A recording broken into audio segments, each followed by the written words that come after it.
I grew up on the outer edge of a small town in Ohio, in a weather-worn two-story house that smelled of laundry detergent and fried bacon in the mornings. Our mailbox leaned slightly to one side, like it, too, had given up on standing tall. Inside lived my parents, my twin brother Nathan, and me. People used to tell my mother that twins were a blessing. She'd smile politely and reply, "Yes, they're a handful." But deep down, she and my father had already decided which hand was worth holding.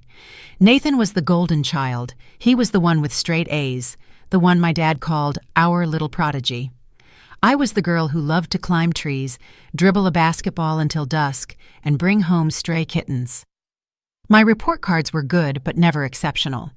My parents spoke about Nathan's science fair ribbons like they were Olympic medals. My soccer trophies collected dust in the back of my closet because Mom didn't want all that clutter on the mantel. On our 14th birthday, the difference between us felt like a canyon. Nathan had a party planned in the living room, balloons, a cake from the nicest bakery in town, every classmate invited.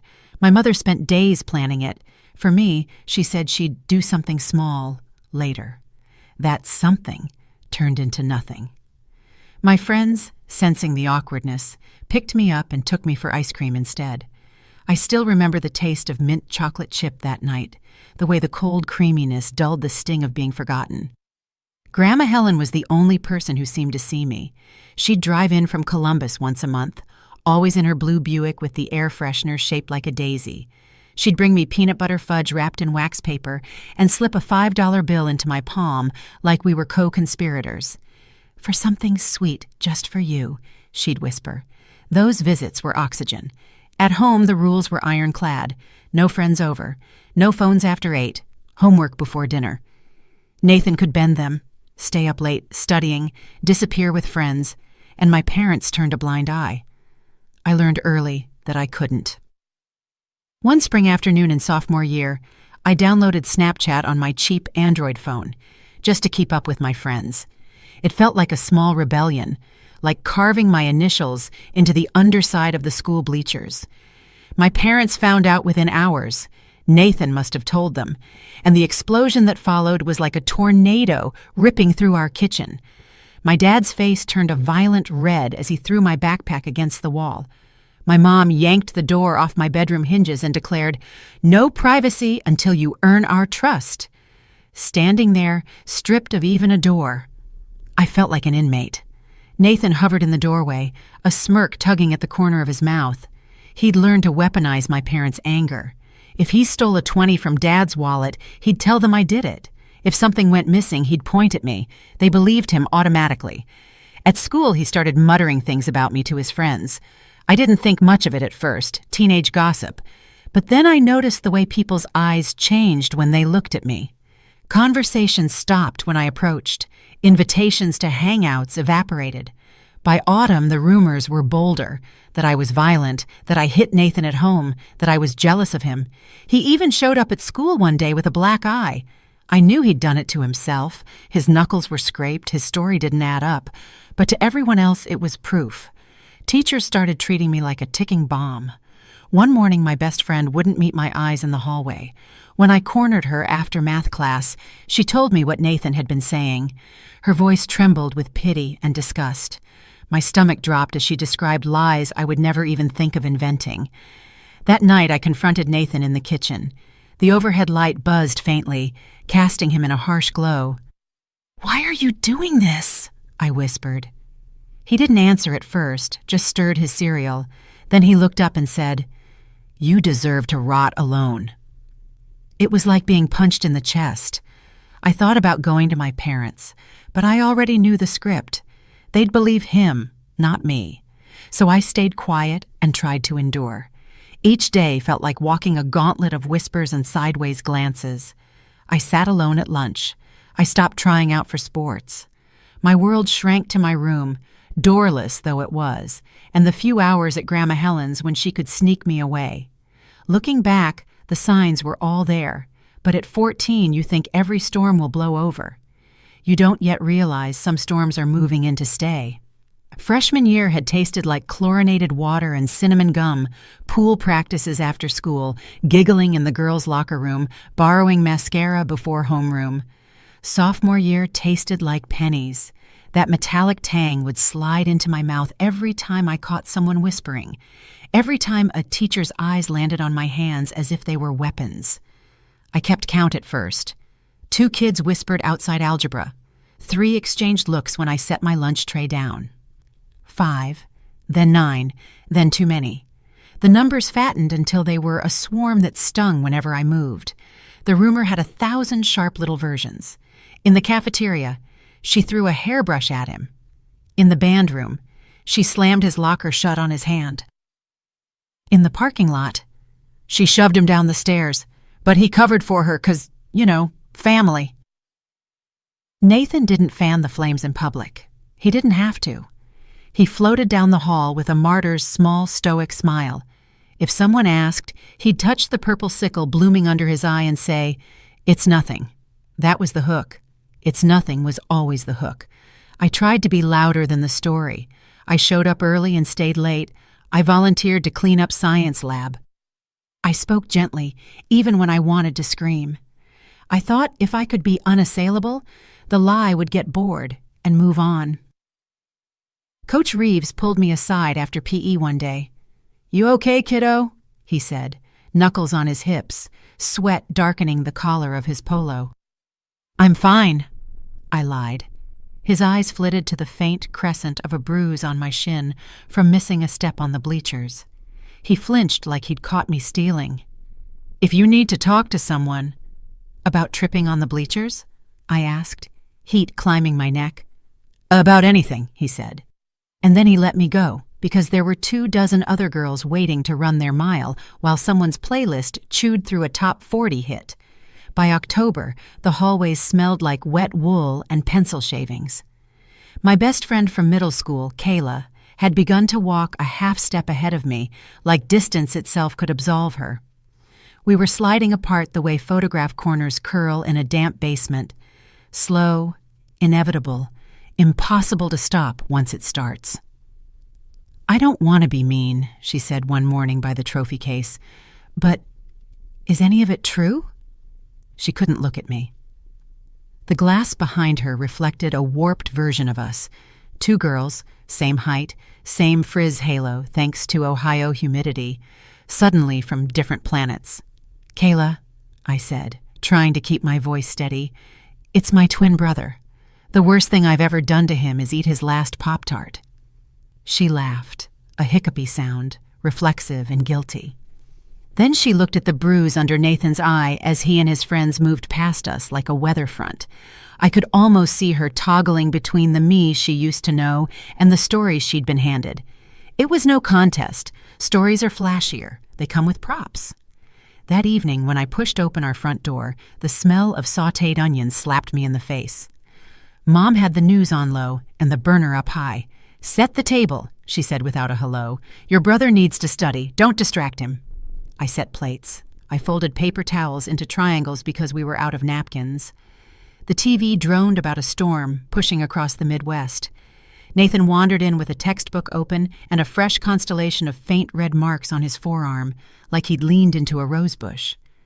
Mom made a noise that wasn't quite a gasp, wasn't quite a word. She reached for him with wet hands. "What happened?" she demanded.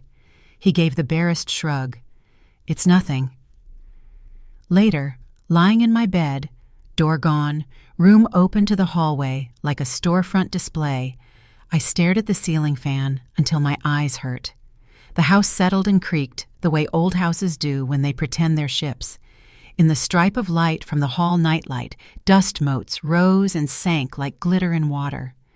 Each time the floorboards groaned, I thought it was Nathan coming to stand in the doorway and look at me the way he'd looked across the kitchen table, as if he'd been ordained to be my judge and jury.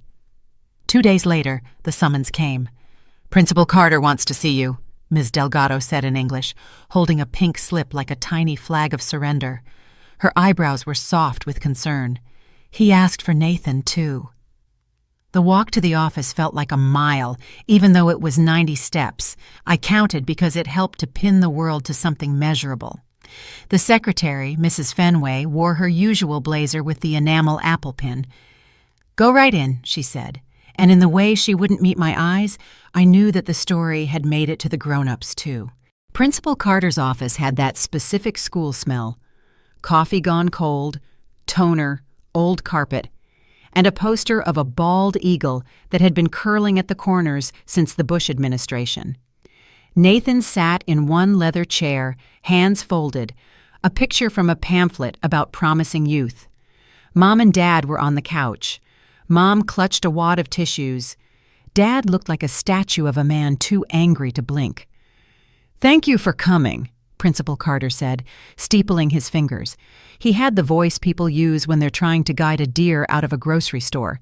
"We've had several reports." "Lies," I blurted before he'd finished. He blinked, and I heard how desperate I sounded. "Let's take turns," he said. "Nathan, why don't you start by telling us what's been going on at home?" Nathan inhaled delicately, like an actor taking their first breath on stage. "It's been hard," he said, and looked down. "I think she gets frustrated." "She?" Dad barked. "You mean your sister?" Nathan's throat bobbed. "My sister," he said. "She gets frustrated sometimes, about how our parents—" He let it hang there artfully. "And then she takes it out on me." Mom let out a sound like air escaping a balloon. She reached for him. "My poor boy." "Show him," Dad said. "The eye." Nathan touched the bruise that had faded to a jaundiced yellow. An artifact. A souvenir. He rolled up his sleeve and presented the arm too, with the rosebush scratches that were not, in fact, rosebush scratches. Even from across the office, I could see the linearity of the marks, the way they tracked the particular angle of fingernails you dig into your own skin when the mirror is your accomplice. "May I speak?" I asked, and my voice came out small. "In a moment," Principal Carter said gently. "Nathan, when did this start?" "A while ago," Nathan said. "I didn't want to get her in trouble." "What a good brother," Mom whispered. Something in me snapped a little. It wasn't loud. It didn't break my posture. It was the clean sound a twig makes when you're not watching where you step in the woods. "He's lying," I said. "He's been lying for months." "Nathan doesn't lie," Dad said, like it was a fact printed in a manual. His jaw jutted. He had that look he got when our neighbor's dog barked too long, like inconvenience itself was a personal insult. "Let her speak," Principal Carter said. He gestured at me with an open palm. "Go ahead." I told them everything. The day Mom unhinged my door, the $20 bill I didn't take, the Pop-Tart, the way Nathan's stories had unfurled at school and grown legs of their own, how Kayla had asked me if any of it was true and looked at me like I was a foreign language she used to speak. "If you really want proof," I said, hands shaking, "look at the pattern of his bruises. Look at his knuckles. Look at the timing. They appear after he's closed in his room for an hour, and then, boom, new bruise the next day at school. He's making them. He's hurting himself." Mom gasped like I'd confessed to arson. "Horrible," she whispered, staring at me as if I'd just sprouted horns. "Enough," Dad said, and slapped his knee as if the thigh was a bell. "I will not sit here and listen to my daughter make up medical mystery stories to cover her behavior." "Mr. Carter," I said, pivoting, "if I could just get the adult in the room on my side, the dominoes would fall the other way. Please, I don't want to be dramatic. This isn't true. I haven't laid a hand on him, not once." Principal Carter threaded and unthreaded his fingers. In the dead zone between his words, the wall clock ticked so loudly it sounded like it had migrated inside my skull. "We don't take allegations of bullying lightly," he said finally. "We also don't take false accusations lightly. But there have been multiple reports. Reports of what people think they saw after he showed them a bruise he gave himself," I said, and my voice cracked on himself. He looked sad in a way that didn't help me. given the volume of concern, he said, and until we have clarity, we're going to issue a 10-day suspension. This is provisional. It's meant to be restorative, not punitive. He used words like a padded room. 10 days, Mom repeated, like saying the number made it more real, like it was an angel's name that would keep our house safe. I felt the room tilt. You're suspending me for something I didn't do. We have to think about the safety of all students, he said. We'll expect you back after the suspension to meet with Ms. Finch, our counselor, and with me. Dad stood as if propelled by a spring. Finally, he said, exploding with a righteous relief that made bile climb my throat. Finally, someone is taking this seriously. I'm taking this seriously, I said, but the moment for that sentence had passed.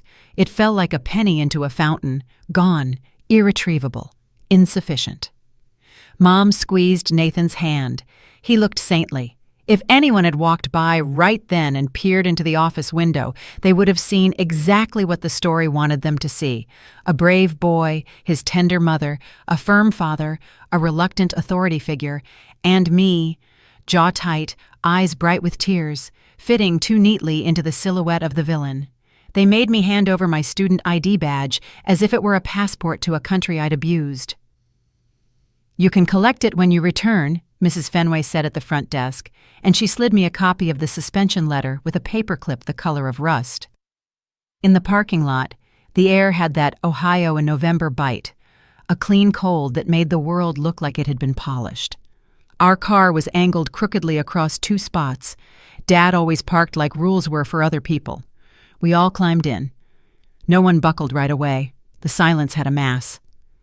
You've embarrassed this family, Dad said as he cranked the engine. You've embarrassed your brother. You've embarrassed your mother. Embarrassed? I asked. The word felt thin, wrong-sized. I've been walking down that hallway alone for months. Good, he said, shifting into reverse. Gives you time to think. Mom sniffled.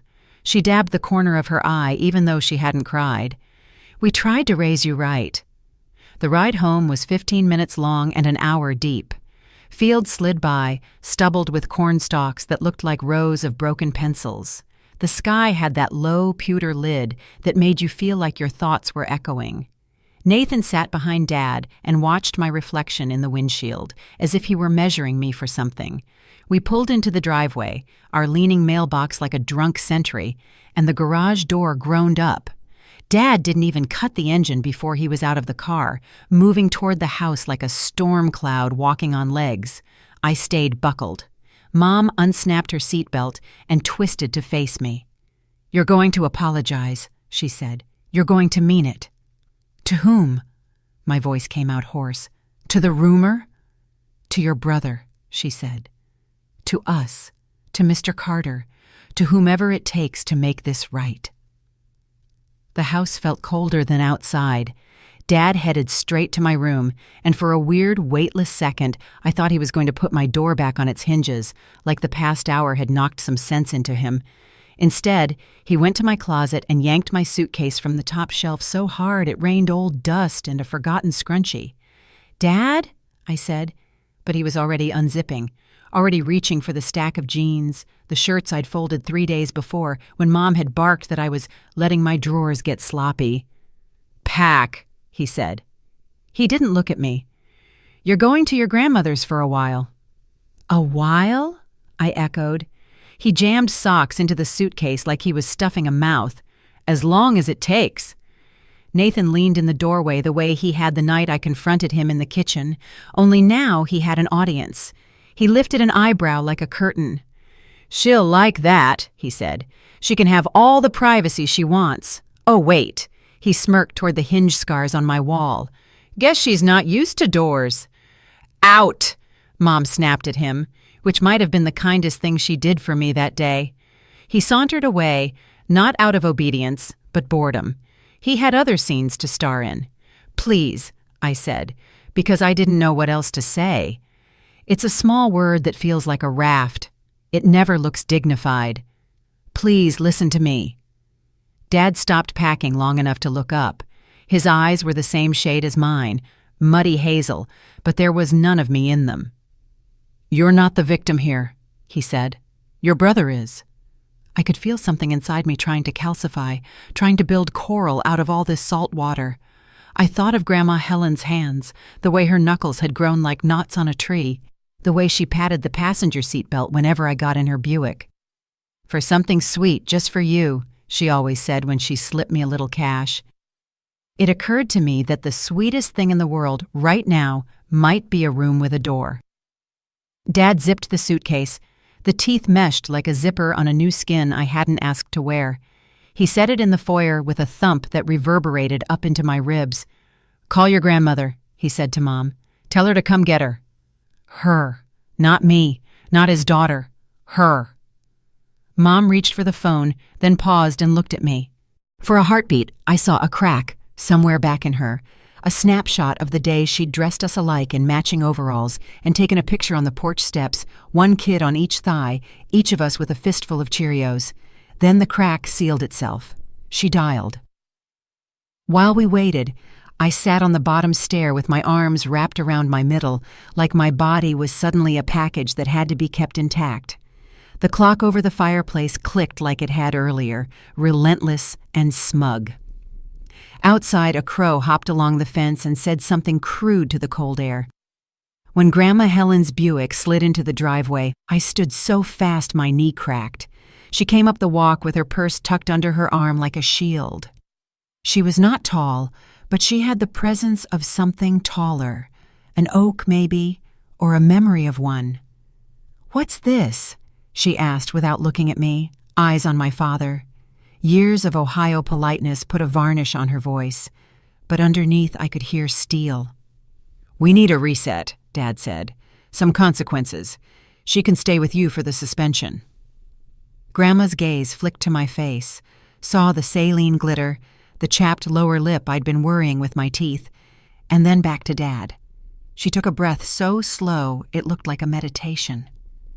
"No," she said softly, and then louder. "No. What you need is to stop doing harm." Mom's hand fluttered. "Mother." "Don't mother me," Grandma said, eyes never leaving Dad's. "Get her coat." No one moved. The house seemed to listen. "Now," Grandma said, and I watched the improbable happen. My father walked to the closet and took down my coat. He handed it to me like it was evidence that might burn him. "Thank you," I said to Grandma, and my voice broke on the second word. She turned to me then, her face softening so quickly it made me dizzy. "Come on, sugar," she said. "You'll ride with me." I threaded my arms into sleeves and felt the familiar way of winter on my shoulders. Dad opened his mouth like he was about to append conditions, curfew, attitude, tone. But Grandma lifted one finger and he closed it again, biting down on whatever rule wanted to march out. We stepped into the cold. The air bit my cheeks and, for a second, the bite felt better than anything inside. As I crossed the threshold, Nathan appeared at the top of the stairs like a figure on a balcony at the end of Act 1. He looked down at me and smiled with all his teeth. Grandma didn't look back. She clicked the Buick's key fob, and the car gave its little obedient chirp. "Seatbelt," she said as I slid in. She patted the strap, the ritual as steady as breath. I buckled, and the belt snicked across my chest like a promise. She circled the car and got in on her side. For a moment, we just sat there, windows fogging with our breath, the shape of the house wobbly through the glass. "You're not alone," she said. I tried to answer, but the words were too big. They knocked around in my throat, looking for exits. Instead, I nodded, and she nodded back as if I'd said the right thing, as if I'd spoken a language she knew better than English. She put the Buick in reverse. The tires whispered on the driveway. The mailbox leaned and watched us go. At the corner, she paused at the stop sign, even though there was no traffic. Snow dusted the edge of the cornfield like someone had sifted powdered sugar over the world. "We'll stop for groceries," she said. "We'll make chili. We'll call your aunt. We'll make a plan." "Okay," I said, and for a single, long blink I could see the plan. Just the outline. A room with a door, nights without whispers, mornings that didn't start with accusations. A table where my seat was not a mistake. Grandma turned onto County Road 18. As the house fell away in the rearview mirror, my phone buzzed with a text from a number I knew by heart. Nathan, don't get too comfortable. I stared at the message until the words went double, then tucked the phone face down in my pocket. Seatbelt, Grandma said again, not because I'd unbuckled, but because this was how she blessed journeys. I pressed my palm to the cool plastic latch like a vow. We drove toward town. The sky pressed low, troweled flat by wind. On the radio, a woman with a sultry voice sang about leaving and never looking back. I watched the field stream by and thought, let this be the last time I have to prove I'm not a monster. Let this be the last time a story chooses me without my consent. It wouldn't be. Not yet. The storm hadn't finished with me. But in the Buick's warm cabin, chilly and plans on the horizon, Grandma's knuckles at 10 and 2, I felt the first small, defiant heat of something I hadn't felt in months. Hope, yes, but also something sharper. Resolve. Grandma's apartment sat above a hardware store on Main Street, a slice of second-floor brick with windows that faced the courthouse green.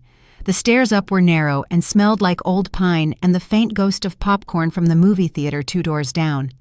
Inside, the place was small enough that if you stood in the hallway and stretched your arms, your fingertips nearly brushed both walls. But it had a door on my room, a real door with a brass knob that clicked when you turned it, and that was better than any square footage. We stopped for groceries on the way over like she'd promised. At Miller's, she steered the cart with her purse still tucked under her arm, the way some people keep a hand on a toddler in a crowd. She asked what I liked in my chili, beans or no beans, ground turkey or beef, and I said anything, because anything that wasn't the past was fine. She bought oyster crackers and a bag of shredded cheddar and the cheap kind of sour cream I liked that came with a peel-back lid. At the checkout, she added a small, silly bouquet of daisies from the bucket near the door and passed it to me without comment, as if we always bought flowers on Tuesdays. Her apartment was warm in a way our house had never been. There were crocheted blankets draped over the couch and a hummingbird calendar in the kitchen with appointments written in tidy blue script. Dentist 2 p.m., book club 6:30, Aunt Lou's birthday, call. My room had once been her sewing room. There was still a jar of buttons on the dresser, and the bed was a fold-out with a mattress that puffed like a marshmallow. I ran my palm over the comforter. It wasn't new. It was clean. While the chili simmered, she set me to rinsing beans at the sink. Outside, late suns stitched the edges of the courthouse statue in gold thread. People drifted past on the sidewalk, bundled against the cold. Somewhere below us, someone laughed, and a dog set off after the sound as if he could chase it down and bring it back. "You can stay as long as you need," Grandma said, wooden spoon in hand. "There's no clock on your healing." I'd never had anyone use the word healing about me. It made something inside my chest both ache and loosen. "Thank you," I said. I wanted to say more, to offer reasons I'd be good and quiet and small, but she wasn't asking for my defense. She was offering a home. After dinner, she insisted we watch Jeopardy and shout answers at the TV. She knew the state capitals and the hymn lyrics categories, cold, and smiled when I nailed photosynthesis before the contestants. "See?" she said, nudging my shoulder. "Brains enough for 2. That night, I slept so hard I woke with the taste of sleep itself on my tongue, metallic and sweet, like the inside of a mailbox after rain. I lay there for a few seconds and looked at the band of light under the door. A door, I thought, and I closed my eyes and opened them again just to be sure it was still there. The next morning, Grandma made oatmeal on the stove with a pinch of salt and sliced bananas. "After breakfast, we'll visit the school," she said. "No pressure, just see our options." "Won't Mom and Dad—" I began and stopped. The sentence didn't know where to go. "They will be fine," she said. "And if they're not, they can call me. You're not walking back into that place unless you feel safe. Understood?" I nodded. The oatmeal smelled like cinnamon. The spoon was a little bent from years of stirring. I thought of the spoons at home, nested perfectly, all stamped with the same year from the same department store registry. There was more comfort in this little bent one than in all of those. The guidance counselor at River Street High wore a cardigan the color of a watermelon's rind and had a desk plant she kept turning so it wouldn't lean too hard toward the window. Her name was Ms. York. She asked gentle, practical questions about my credits and electives and whether I preferred English or science, and if I had a favorite book. When I couldn't answer the last one, my throat filling with the sudden, stupid panic that maybe I didn't have favorites anymore, she smiled and said, "That just means we get to go exploring." By the time we left, I had a schedule printed on green paper and a student ID badge on a lanyard with the school's Riverhawk logo. Ms. York had given me 3 bathroom passes, a map that made the school look like a friendly spaceship, and the names of 2 girls she thought might be kind. "Look for a tall one with a high ponytail," she said. "That's Jamila. She's a peach. And Laurel sits near the front in English and draws constellations in the margins of her notes. If you need anything, you come find me." I held the map on my lap in the Buick and traced my finger from the main entrance to the library. The line I drew was crooked. It didn't matter. Crooked still gets you there. The first day at River Street, I wore jeans and my softest sweatshirt with the Ohio State logo because Ohio likes to know you belong. I arrived early and stood in the hallway pretending to study the trophy case so I wouldn't look like a person who didn't know where to stand. The glass held teams from years I hadn't been alive yet. Mullets and scrunch socks, girls with bangs sprayed into architecture. I could see my face doubled on the glass. I wasn't sure which reflection to believe. "New?" a voice said. I turned and a girl with a ponytail that could have qualified as a weapon smiled at me. "I'm Jamila," she said. "Ms. York told me to watch for you. You're here." She said the last words like a little hooray. "I'm here," I said, surprised at how much those 2 words steadied me. "Come on," Jamila said. "English is this way." In English, Miss Patel had arranged the desks in a U, so we had to look at each other when we spoke. There were posters on the walls, one with a stack of books shaped like a city skyline, one with a quote from Audre Lorde, "When I dare to be powerful." "What's your name?" Miss Patel asked. She said it like she was asking what song I had stuck in my head. I told her, and she said, "Welcome. We're finishing To Kill a Mockingbird, but don't panic. You'll add your voice. Laurel." She nodded at a girl near the front with curls and a pencil tucked above her ear. "Can you share your notes?" Laurel slid a spiral notebook toward me, the margins full of galaxies. Later, during silent reading, she whispered, "I draw stars when I don't know how to say what I'm thinking." She smiled at her page. Sometimes constellations can say it better. At lunch, Jamila waved me over to a table near the windows where the light fell low and made everyone look a little holy. She introduced me to a boy who could solve a Rubik's Cube in under a minute and a girl who carried hot sauce in her backpack. We traded chip bags and stories. When the bell rang, Jamila said, "Meet you by the doors after last period. We walk the same way." I kept waiting for the rumor to catch me like a burr. It didn't, at least not that day or the next. There were stares. New faces always draw them. But they were curious, not cutting. In the library, the librarian stamped due dates with an enthusiasm that made the ink look darker. "Do you like poetry?" she asked, and handed me a slim book by Mary Oliver without waiting for an answer. "Take this home." At night, back in the apartment, Grandma and I found a rhythm. She played old records while she cooked. Patsy Cline, Billie Holiday, a gospel quartet whose harmonies folded into each other like bread dough. I did homework at the little kitchen table with the hummingbird calendar and the jar of buttons and the good light. When it snowed, we stood at the window with our mugs and watched the courthouse green turn from brown to white. The world muffled itself. For once, I welcomed the quiet.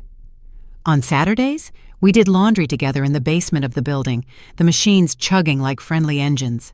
She told me stories about raising my mom, how they'd used cloth diapers because money was tight, how my mother had once run away to the tree in the front yard and announced she was never coming down, how she'd always been so careful with her hair. "I don't know where that careful went," Grandma said, sorting socks. "Some people misplace it." On Sundays, If it wasn't too bitter outside, we walked to the little park behind the library and counted dogs. She knew many by name. "That's Benny. He begs. That one is Margot. She pretends not to see you unless you have treats." We never stayed long. The cold worked its way through our coats and nipped at our wrists where mittens ended and sleeves began. But the walking mattered. You can march sorrow out of your body that way, one stride at a time. Sometimes the past snuck in anyway. I'd be studying and a scent would blot the room, Dad's aftershave, Nathan's shampoo, and my pulse would bang like someone knocking from the inside of my throat. I learned to breathe through it, to look at the door and remind myself it would open only when I wanted it to. If the panic still crested, I'd pad into the living room and find Grandma knitting with the TV on low. "Bad wave?" she'd ask, fingers still moving. "Bad wave," I'd say. She'd pat the cushion beside her. "Write it out, sugar." I got a part-time job shelving books at the library after Ms. York mentioned they were hiring. The pay was minimum wage and 2 blissful hours of quiet. I learned the Dewey Decimals by feel, the way you learn the height of a curb on your own street. On my second week, a little boy with a hat shaped like a shark asked if I could help him find the dinosaur that eats a car. I led him to T-Rex versus Car Wash, and he looked at me like I'd conjured a miracle. "You're welcome," I said, and felt the miracle land somewhere inside me and stay. The apartment had thin walls. On Friday nights, the hardware store owners would drag the displays in and thump the back door, and Saturday mornings, a clatter of pipes and someone whistling out of tune woke us early. I didn't mind. The noises were honest. They were not whispers. River Street had a winter formal. Jamila told me I could go with a group if I wanted. "No pressure," she said, the same way Grandma had said it about school. "We eat too many breadsticks and take bad pictures in someone's living room and leave early because the DJ is always trash." "I don't have a dress," I said. "You have a body," she said. "We'll work around that." Grandma took me to the church rummage sale on Saturday morning like it was a treasure hunt. The fellowship hall smelled like old Tupperware and lemon cleaner. Tables sagged under the weight of other people's once-loved things. Photo frames with smiling strangers, teacups whose saucers had escaped, ceramic Christmas villages missing their tiny lampposts. We found a dress in a shade of green I'd never worn, the color of pine needles and old wine bottles. It fit better than anything new could have.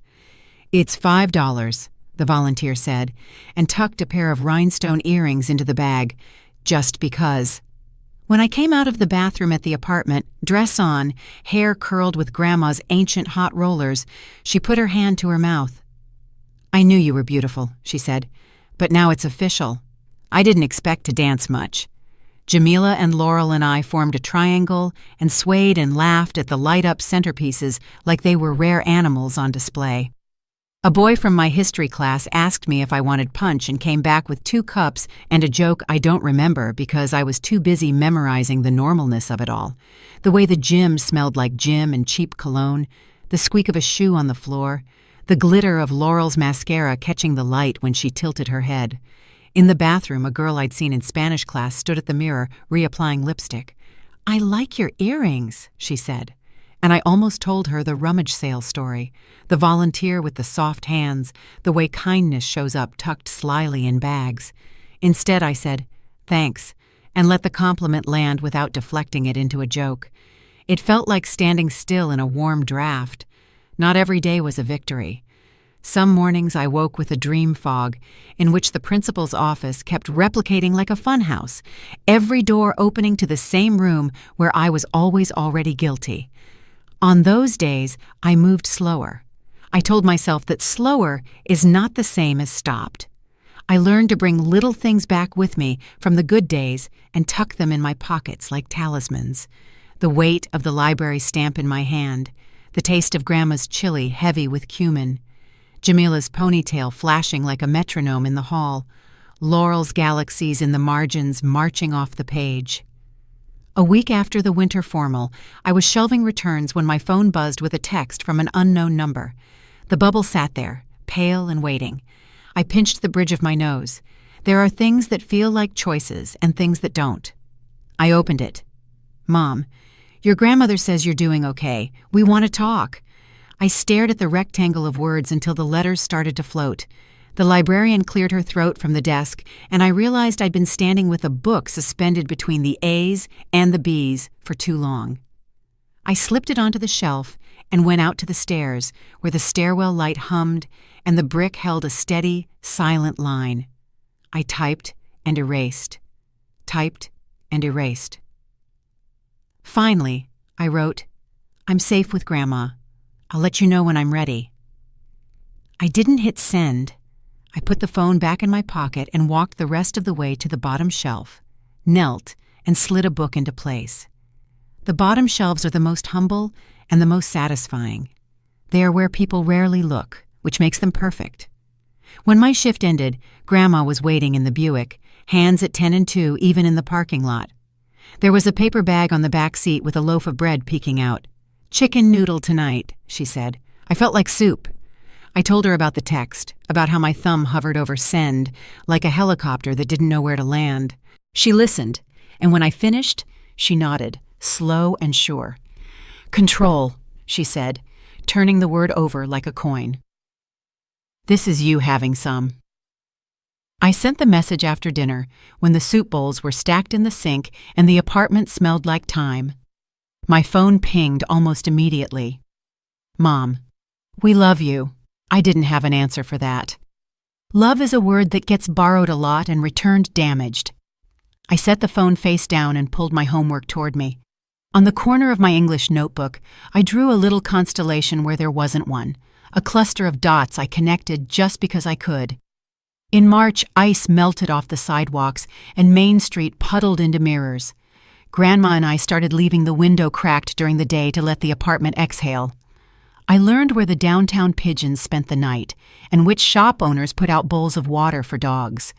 The world made a little more sense because the rules were small and knowable.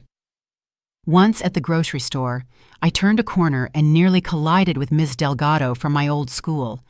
She reached for my elbow in that reflex everyone has when there's almost a crash. For a second, we just looked at each other over a stack of canned tomatoes.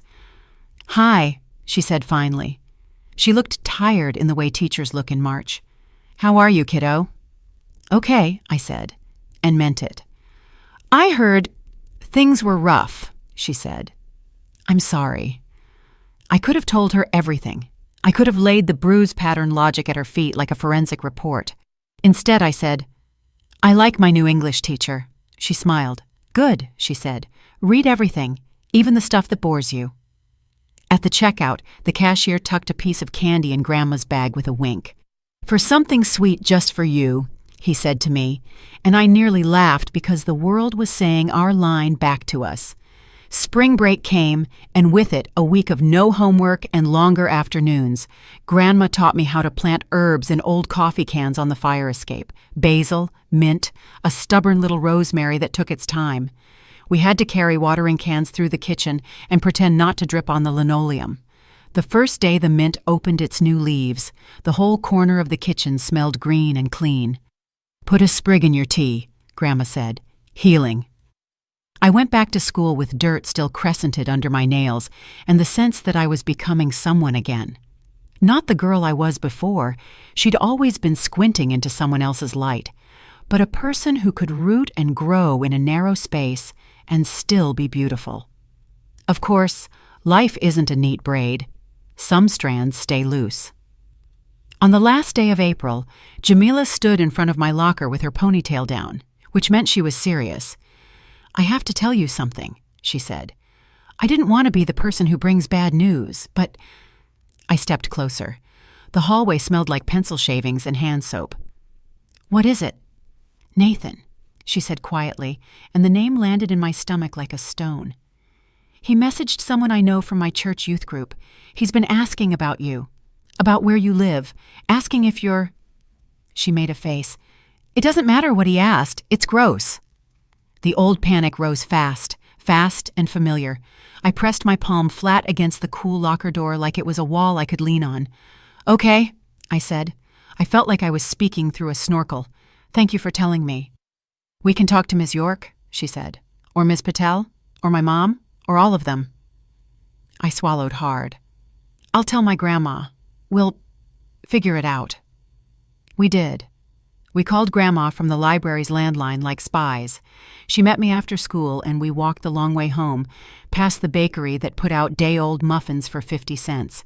She listened while I said the words, and when I was done, she paused and then said, "Okay." Then, "Seatbelt," out of habit, even though we were walking. I laughed a shaky laugh that turned into a real one. That night, she filled out a form online to ask for a number change for our landline. She showed me how to block numbers I didn't recognize. She printed a page from a state website about harassment and put it in a folder labeled "Just in Case," and then, because she was who she was, filed it in a drawer, but not before telling me where it was. The next morning, the sun came up like it always does. First pink, then brave. I made toast and burned one slice and ate it anyway. In English, Ms. Patel wrote a sentence fragment on the board, "Walking home in the rain," and asked us to finish it 3 different ways. I wrote 3, then a 4th. Laurel leaned over, pointed at the last one, and nodded like there. After class, Jamila hooked her arm through mine and said, "We've got you." When I got home, the mint on the fire escape had put out 2 new leaves. They were small and stubborn and perfectly green. I pinched one, rolled it between my fingers, and breathed in. Then I went inside, closed my door, the click still new enough to feel like magic, and sat at the little desk with the hummingbird calendar and the jar of buttons. I opened a blank notebook and wrote my name at the top of the first page, not as a student or a suspect, but as the author. I didn't yet know that the story I'd start in that notebook would carry me out of that apartment and onto airplanes, into conference rooms and coffee shops and living rooms in cities I couldn't spell without help, that it would let me build a life held up not by someone else's version of me, but by my own words. I only knew that the pen felt right in my hand, and that for the first time in a long time, the future felt less like a hallway and more like a room with a window I could open whenever I wanted. I wrote, "Before the storm, I learned to sleep with my shoes by the bed. Then I crossed it out. I wrote, I learned to love doors. Then, I learned to love the person who closed them gently behind her and kept the key. Grandma tapped on my door then and cracked it just enough to slide in a plate with a brownie on it. The top crackled like a tiny dry lake. 'For something sweet just for you,' she said, and closed the door carefully, respectfully, like a librarian closing a rare book. I ate the brownie in 3 greedy bites and licked the powdered sugar from my thumb and went back to the page. Outside, the courthouse bells rang the hour. Pigeons fussed on the ledge. The chili from last night flavored the apartment with comfort. I took another breath of mint and ink and pencil shavings. Then I started the chapter that would become my next life. I left Grandma's apartment on a warm August morning with 2 suitcases and a heart that felt like it was both breaking and flying. She hugged me twice at the bus station and tucked a 20 into my pocket the way she always had. "For something sweet just for you," she said. The bus hissed, and when I climbed aboard, it smelled like vinyl and diesel and possibility. College was 3 hours south, a mid-sized campus in Kentucky with brick buildings and oak trees older than statehood. My dorm room had beige walls and a view of the practice fields. It also had a door that locked from the inside. I turned the key 3 times that first night, just because I could. No one here knew my name. No one here knew the rumor. In the dining hall, I could sit anywhere. In class, no one eyed my hands. The freedom was dizzying. I joined an intramural soccer team. I ate pizza at midnight. I stayed up in the library until it closed just to breathe the quiet. Money was tight, so I went looking for work. The campus job board led me to a professor who needed someone to edit blog posts for her research lab. $10 a post. Then another client. Then another. By winter break, I had a small list of regulars and a PayPal balance big enough to buy my own textbooks. I realized I wasn't just good at writing. I liked it. Sitting at a cafe table with my laptop felt like putting bricks into a wall that would hold me up someday. I still called Grandma every Sunday. She wanted to hear about my classes, but mostly she wanted to hear me laugh. "You sound lighter," she said once, "like you're finally walking on your own side of the street." By the time graduation rolled around 4 years later, I had a degree, a portfolio, and a plan. Instead of applying for office jobs, I took a chance on myself and filed taxes as a freelancer. Clients kept coming, checks got bigger. I saved for travel, took my first flight out west, wrote from coffee shops in Seattle, Austin, Santa Fe. Each new city felt like another brick in the wall I'd started building in Grandma's kitchen. I wasn't healed. Not yet. But I was free enough to start. By my mid-20s, my laptop had become my office and my passport. I rented short-term rooms through apps, worked from library tables, coffee shops, even the back seat of a friend's car on a road trip. I wrote blog posts for a gardening company from a motel in Utah, product descriptions for a tech startup from a porch swing in Georgia, and an entire white paper for an NGO while snow fell outside a cabin in Vermont. It wasn't glamorous. Wi-Fi outages, deadlines at 2 a.m., meals of gas station trail mix, but it was mine. Each invoice I sent felt like another mile between me and the girl who'd been thrown out of her own home. I sent Grandma postcards from every stop, always drawing a tiny door on the back. She taped them to her fridge until it looked like a patchwork quilt. 2 years in, one of my regular clients introduced me to a major lifestyle brand that needed a whole series of blogs and product pages. The contract was larger than anything I'd imagined. I worked late nights for weeks, terrified I'd mess it up, and when it went live, their marketing director wrote, "You've given our products a voice." I posted a screenshot of the review on Instagram as a quiet celebration. That screenshot changed everything. Other brands reached out, writers reposted my story. A local business podcast invited me to speak about freelancing. Then my old college contacted me and asked if I'd come give a seminar on building a writing career.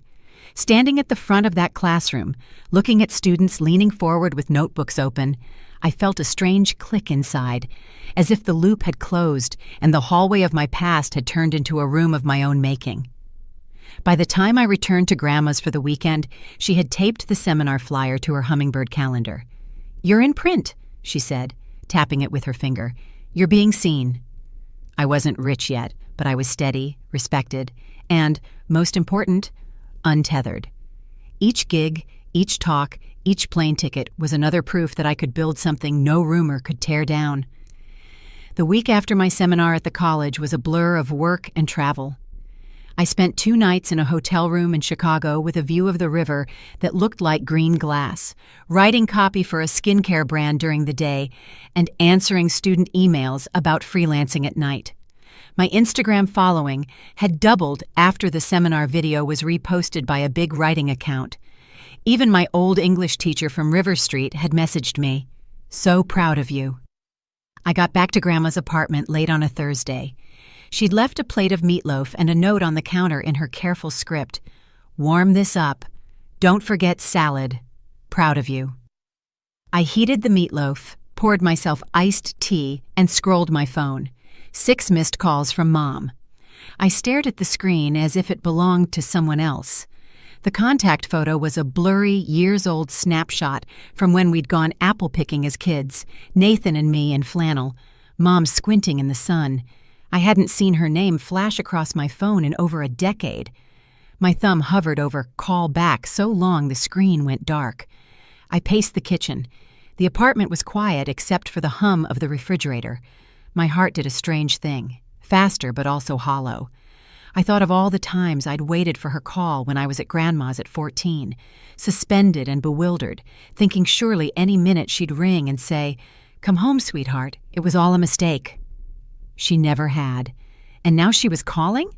I called back. She picked up on the first ring. "Honey," she said brightly, and in that one word I heard every holiday commercial ever made, every forced smile over a family dinner, every time she'd said my name like a chore. "Is everything okay?" I asked. "Oh yes, everything's fine." Her voice dipped as if she were about to cry, but didn't. "We saw you on TV."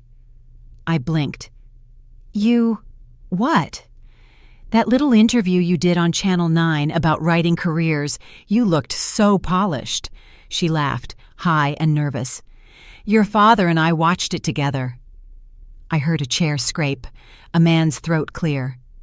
We're proud of you, Dad said stiffly, like a teacher reading off a cue card. You've done well for yourself.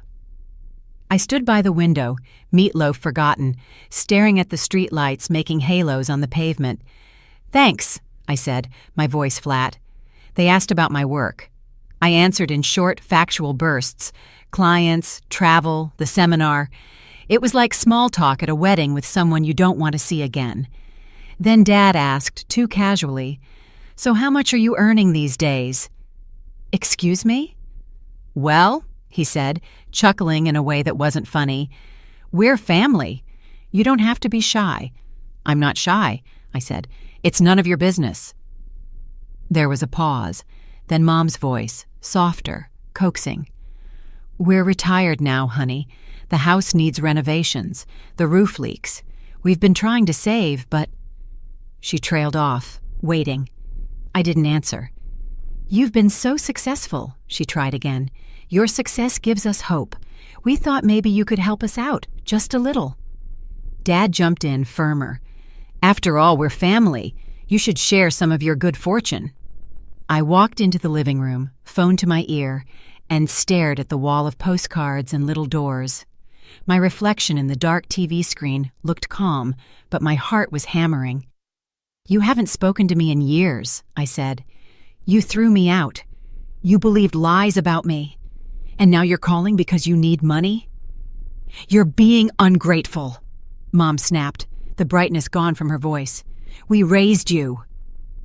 "No," I said quietly. "Grandma raised me." Silence.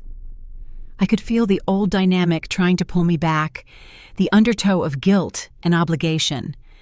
But something in me had calcified into a backbone over these years of building my own life. "If you want my help," I said, "you'll have to meet my condition." Dad's suspicion came through the line. "What condition?" "You have to tell the truth," I said. "Publicly. In front of our family. Admit that Nathan spread lies about me. Admit that you believed him and threw me out. Own what you did." "That's ridiculous," Mom hissed. "We can discuss this privately." "No," I said. "Publicly. The way you humiliated me." Dad's voice rose. "I am your father. It's your duty to help your family." "I'm not your safety net," I said. "I'm not your scapegoat. You wanted a reset? This is it." They sputtered. They tried coaxing, guilt, indignation. I stayed firm. "If you can't do that," I said finally, "don't call me again."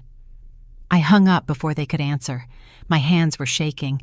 The meatloaf on the counter had gone cold. Grandma came out of her room, tying the belt of her robe.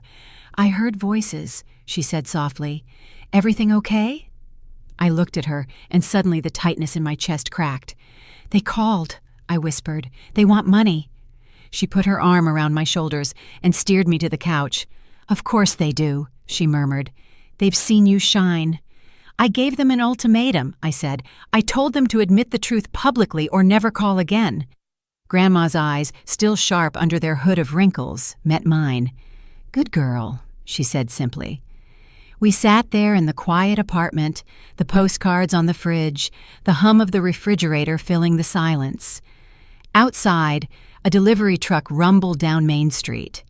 My phone buzzed once on the coffee table and went still. I didn't pick it up. For the first time in years, I felt not just free, but anchored, like I'd built a life with enough weight to resist the pull of the past. The morning after that phone call, my phone was a beehive, missed calls, texts, voicemails. Mom's voice high and brittle in one message. "Honey, please don't be rash." Dad's voice in another, gruff and wounded. "We deserve better from you." Even Nathan, whose number I hadn't saved but recognized instantly, had sent a smug little paragraph about how Mom and Dad will never do what you're asking, so stop being so selfish. Each time the screen lit up, my stomach tightened. I muted notifications, turned the phone face down, made coffee, and tried to work. But the words on my laptop blurred. The coffee went cold. I sat at the kitchen table, hands around the mug, looking at the hummingbird calendar, at all the little doors drawn on the postcards taped to the fridge. I thought of the girl I had been at 14, sitting on the bottom step of that house while Dad packed my suitcase, whispering pleas to people who weren't listening. My heart beat faster, but not from fear, from anger, clean and clear like a bell. "They think they still own your story," Grandma said when she saw my face. She was kneading bread dough, forearms dusted with flour. "Maybe it's time you took it back." That night, after she went to bed, I sat at the little desk in my room and opened a blank email. The blue-white light of the screen made the shadows look deep. I cracked my knuckles, took a breath, and started to type. I wrote to my parents, but also to every aunt, uncle, and cousin whose address I had, to old family friends who had been at birthday parties, to the people who had shaken their heads and said, "Such a shame," when I disappeared from the family photo album. I wrote in the first person, present tense, the way I'd learned to do in my writing to make readers feel a heartbeat in the words. I described the house on the edge of town, the birthday parties where Nathan got the balloons and I got a token cupcake, the door ripped off my room, the rumor that metastasized into a suspension, the night my father packed my suitcase while I begged, how Grandma had come like a one-woman cavalry and scooped me up. Then I wrote about what had happened since. The library job, the new school, the postcards, the scholarship, the writing, the travel. I wrote about my own healing too, because I wanted them to see that survival was not a straight line. And at the end, in a new paragraph, I attached the screenshot Nathan had sent me after my parents' call, the one where he admitted lying. His exact words, "I admit that I did lie about you 15 years ago, but it's been a long time since then, so stop being so selfish." I looked at that line a long time, the audacity of it, the way he tried to frame a confession as an inconvenience, my pain as an obligation. I pasted it into the email beneath a single sentence. "Here is the truth you've all been living without for 15 years. By the time I was finished, it was nearly 2 a.m. My fingers trembled from typing. The apartment was silent, except for the tick of the clock and the slow, steady breathing from Grandma's room. I read the whole thing twice, out loud, to the empty kitchen. Then I hit send. The next morning, my phone exploded. Pings and vibrations like a drum line. I put it on silent, made tea, and sat at the table. Grandma joined me, hair still in curlers. "You did it," she said. It wasn't a question. "I did it," I said. We didn't check messages until afternoon. When we finally did, the screen was a cascade of subject lines and previews. "I had no idea. I'm so sorry." We should have been there. Cousins I hadn't spoken to in years wrote long, stumbling apologies. An aunt who had always adored Nathan but kept her distance from me wrote, "I'm ashamed of myself." A neighbor from our old street sent a short note, "I believe you." And then the other kind of messages, from my parents and brother. They shifted quickly from pleading to angry to threatening. Dad accused me of dragging family matters into the street. Mom said I was hurting your father's health. Nathan sent a series of texts full of name-calling and condescension, culminating in a line that made my stomach drop. "You'll regret this." I showed the messages to Grandma. She put on her glasses, read them slowly, and then reached for the phone. "We're going to call a lawyer," she said. The lawyer she found was a small, precise man named Mr. Galvez, who had an office above a bakery. He listened without interrupting, asked to see the texts, and nodded. "This is harassment," he said. "We'll send a cease and desist. If they keep contacting you, we'll escalate." 2 days later, a certified letter went out. The next day, silence. No calls, no texts. The quiet felt like standing in a field after a storm, the air still full of ozone, but the sky a clear, improbable blue. I didn't feel triumphant. I felt tired, shaky, like a runner crossing a finish line alone. But there was also something else under the exhaustion. Relief. Not the brittle kind that breaks, but the deep, settling kind that lets your shoulders drop. Grandma poured 2 mugs of tea and clinked hers gently against mine. "You told your story," she said. "Now they have to live with it." That evening, as the sun set behind the courthouse, I opened my laptop and logged off every app. I walked to the fire escape where our herbs were lined up in their coffee cans. The mint had gone wild, the rosemary tough and fragrant. I pinched a leaf, rolled it between my fingers, breathed in the green smell. In the street below, a kid rode by on a bike with playing cards in the spokes, so it made a sound like applause. Inside, Grandma was humming as she folded laundry. I closed the window, turned back to my desk, and opened a new document. The cursor blinked, patient. For once, I wasn't writing for a client. I was writing for me. I typed, "It took me 15 years to stop being the villain in someone else's story. Now I'm writing my own." I leaned back, closed my eyes, and let the silence sit. It didn't feel like emptiness anymore. It felt like space. 2 years have passed since the night I sent that email. The postcards still cover Grandma's fridge, but there are new ones now. Lisbon, Vancouver, the Grand Canyon. Places I went not because I was running, but because I wanted to go. My passport has stamps. My savings account has commas. My days have a rhythm I built myself.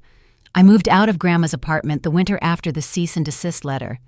Not because I wanted distance from her, but because I was finally ready to stand on my own feet.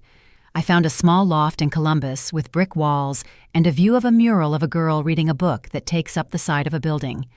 The first night I slept there, I locked the door from the inside and slid the key under my pillow, a ritual as familiar as prayer. Grandma visits most weekends. She brings Tupperware full of chili, herbs from the fire escape garden, and the latest gossip from Main Street. We drink tea at my little kitchen table, the sunlight falling across our mugs, and she smiles every time she sees my name printed on a byline. "You're doing it," she says, shaking her head. "You really did it." I go to therapy now.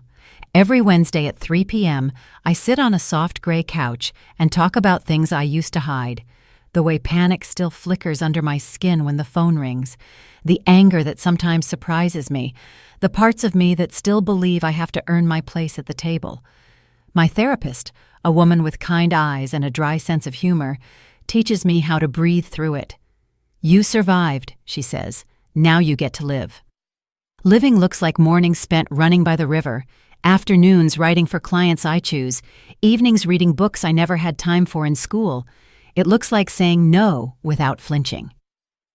It looks like turning down projects that don't align with my values and raising my rates without apology. It looks like taking Grandma on a trip to New Orleans for her birthday and watching her dance to a jazz band on Frenchman Street. My parents never met my condition. They didn't apologize publicly. They sent a few guarded emails at first. "Let's put the past behind us." But when I didn't respond, the messages stopped. Nathan married and moved to another state. I don't follow their lives. I don't need to.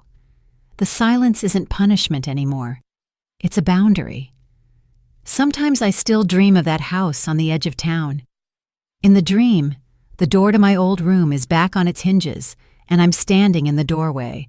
But instead of going in, I turn away and walk down the hall, out the front door, into daylight. When I wake up, my heart is steady. The dream doesn't haunt me. It tells me what I've done. On my desk in the loft, there's a framed photograph. Me at my college seminar, standing at the front of the classroom with a marker in my hand. Someone captured the moment just as I was laughing at a student's joke. My posture is open, my face unguarded. Every time I look at it, I see proof of the life I built from scraps. A room with a door, a voice that can tell the truth, hands that write my own story. Last month, a publishing house reached out about turning my journey into a book. "Your story could help a lot of young people," the editor wrote. I told her I'd think about it, because that's the real victory, the ability to choose.